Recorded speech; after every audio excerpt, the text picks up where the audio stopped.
In this video, we're going to go over the pitch deck that I plan to use for venture capitalists.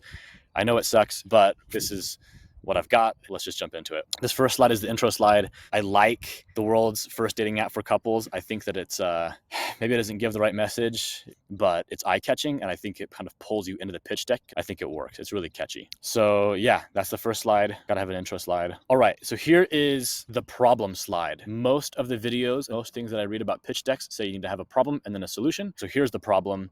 We're using actually my cousin Hannah as an example. She got married a little bit before I did and ran into the same problems that my wife and I did after getting married, moving to a new place and trying to find friends. I really like this slide because it shows that there is a market need for this. This is a real world problem that people I know have faced. So that's problem. Here's our solution. It's pairs. You'll see I've put two examples. Those two cards are actually screenshots from the prototype of the app that we got from our developers. It's a fairly simple idea. You make a profile as a couple, you swipe on other couples in your area, and then you build lifelong friendships with people who have similar interests. Pretty straightforward, and I think that really helps. Even though I can't do a full product demo video right now, having the screenshots, it feels really good. I've also seen that pitch decks need to have market size and a competitor slide. For market size, I put the size of the market monetarily. I don't know why those blue lines are not under the blue words. Those are links in the actual pitch deck, whatever.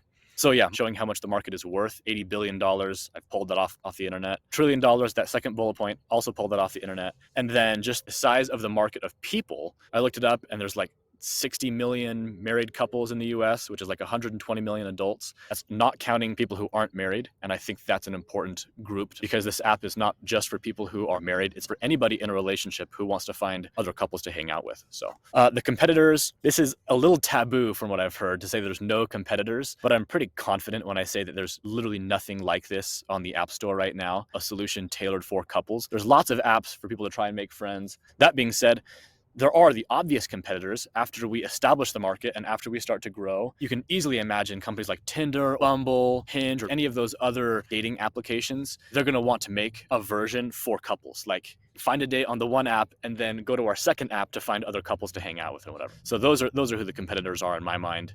This is terrible too. Those big fat bullet points are supposed to be dashes. So that's why that looks terrible. Next steps, I've kind of broke it into 3 phases. We're going to launch at the 2 universities in Provo and Orem. I live in Utah, and that's kind of the obvious place to launch the app. There's a large demographic of young married people there. Then after that, it's going to be hiring the dream team, hire everybody you need to make an app scale and to make it grow, and then just scaling to 10 million users. I don't think that's totally unreasonable in phase 1. I think a lot of apps get to like 1 million, they get to 10 million pretty quickly.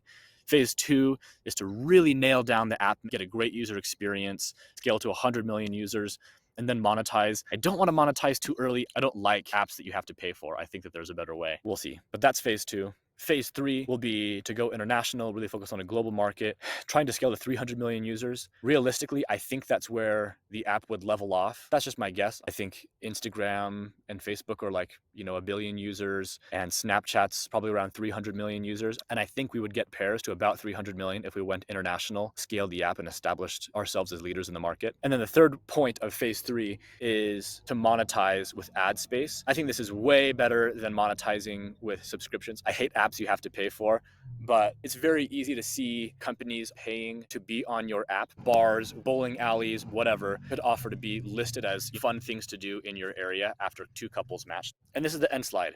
I probably should take the thank you out.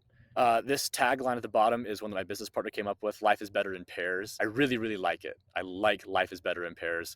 The slide looks kind of awkward because yeah, that slide should change. That's the whole pitch deck. Like I said, I know it's rough, but you got to start somewhere and you got to do something. Sending out a crappy pitch deck is better than doing no pitch deck at all. So feel free to comment below what you think I could do to change this to make it better. Alternatively, if you know anybody that I could send this pitch deck to, feel free to comment that too.